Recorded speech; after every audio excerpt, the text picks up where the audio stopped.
যোগ্য প্রাপকদের আবাসের ঘর না পাওয়ার অভিযোগ। ঘর না পাওয়ায় ক্রমশই ক্ষোভ বাড়ছে বঞ্চিতদের মধ্যে। প্রথম পর্বের সমীক্ষার পর আবাসের ঘর পাওয়ার সম্ভাব্য তালিকা প্রকাশ হয়েছে।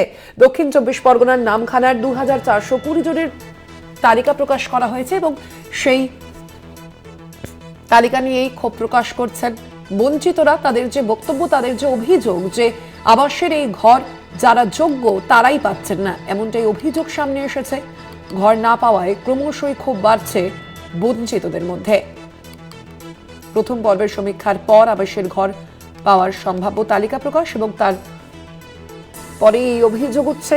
কোয়েল মন্ডল প্রতিনিধি রয়েছেন ফোন লাইনে। কোয়েল, কি জানা যাচ্ছে, ঠিক কি অভিযোগ করছেন যারা যোগ্য প্রাপক রয়েছেন, তারা কি অভিযোগ করছেন?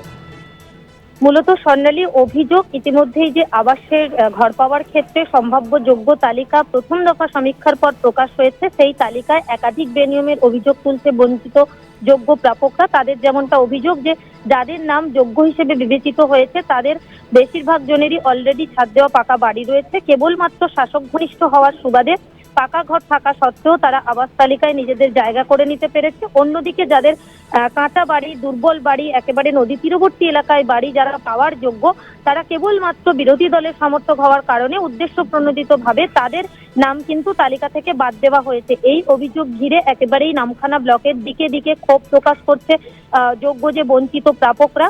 অন্যদিকে নামখানা ব্লক প্রশাসনের তরফে যেমনটা জানানো হয়েছে যে সম্ভাব্য যোগ্য তালিকায় যাদের নাম রয়েছে তাদের যদি কারো পাকা বাড়ি থেকে থাকে তাহলে সেটা পুনরায় তদন্ত করে দেখা হবে এবং সেই নামগুলো বাদ দেওয়া হবে। অন্যদিকে যে বঞ্চিতদের কথা বলা হচ্ছে, যারা যোগ্য প্রাপক অথচ তারা বঞ্চিত এই আবাস প্লাস প্রকল্প থেকে, তারা নতুন করে আবেদন করলে বা তারা যদি সত্যি পাওয়ার যোগ্য হয় নিশ্চয়ই তারা পাবে। তবে প্রশ্ন হচ্ছে এখানে স্বর্ণালী আর কয়েকটা দিনের অপেক্ষা, যেহেতু বারবার করে বলা হচ্ছে যে আগামী 15ই ডিসেম্বরের পর থেকেই একেবারেই উপভোক্তাদের অ্যাকাউন্টে প্রথম দফা টাকা ঢুকতে চলেছে। তার আগেই কি এই বেনিয়মগুলো সামাল দিতে পারবে সরকার, সেটা অবশ্যই সেদিকে আমাদের নজর থাকবে। আপাতত ধন্যবাদ তোমায়।